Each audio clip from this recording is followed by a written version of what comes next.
really cool to see that. My homie James Thunder Pilodin actually showed it to me a couple years before, and I had never seen anybody do it. And then he pulls it out like that, off it like just looks so random. Like, yeah, it was super sick, man. It was super sick.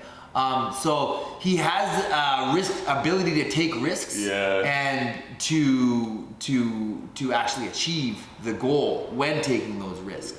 The problem is that his overall style, however flashy and opportunistic it is, it's got some holes, right? And that has been seen already. Like if you look at the Frankie Edgar fight, I just watched it again today because I wasn't sure what happened, if it happened as I remembered it happening, but it was even worse. Bro, Frankie Edgar just ruined him. And since Frankie, he hasn't really fought anybody with that kind of a style, like I'm gonna take you down and smash your face in. Now, Volk is more than he's really an MMA fighter. Like he's very versatile, right? Like, it's cool because there's almost nothing that he does that's fancy. You know, where Yair is, I don't really know how to pronounce his name, I'm probably doing it wrong, but you see him do a kick and you're like, oh my God, this guy's world champion for sure, you know? It just looks so amazing. But Volk is by far the better fighter, in my opinion. Like, he's way more well-rounded. He's tougher. Yeah, he's tougher. Yeah, I would say he's got that grit as well. After the Islam fight, too, like, it's hard to deny how good he is. Like, we haven't seen anybody do that to Islam. Nobody at 55, including myself, has been able to do that to Islam, right? So him doing that, coming up in weight and doing that is something really special. Now, Islam doesn't have the type of game that Yair has, right?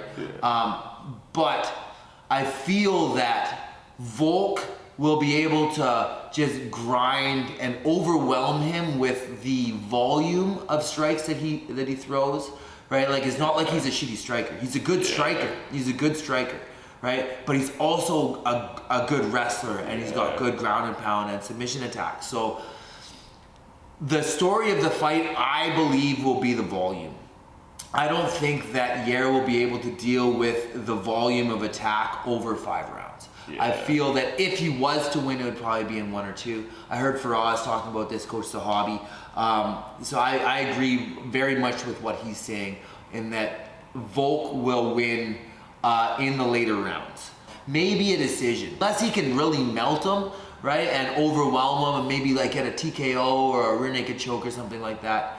Nothing fancy though. Nothing fancy. But yeah, I got Volk. Yeah, it's hard to not go with Volk. If Yair does it though, it's gonna be spectacular. It's gonna be like some crazy thing that nobody saw coming, and we have to watch the replay to see what the hell happened. Spinning 360 flying knee or something. Exactly. He limp legs out into like a 360 roundhouse, and it's like over. I would love for Yair to win just because he's so fancy. Like, I really love the tacticians and the technicians and the people that just have like the most amazing basics. But I don't know, maybe it's like the breakdancer and skateboarder in me that I really like flashy stuff. I try not to do it too much, but man, if Yair could pull it off, it'd be something to see. Like, to have somebody that's such a dominant, well-rounded, like fundamental fighter versus somebody that's the polar opposite, just opportunistic and flashy and everything's fast and super fancy. So fast. Yeah, like I think he's Taekwondo based. I believe is like he's got a type black belt or something. That's probably where he started,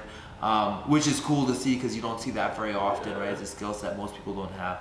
Very cool, very excited to see it. Super stoked to see it. If you guys have any thoughts on this fight, if you think you know who's gonna win, if you disagree with me and Alec here, just let us know. Let us know in the comments. As always, drop a like, please subscribe. Peace out, love you.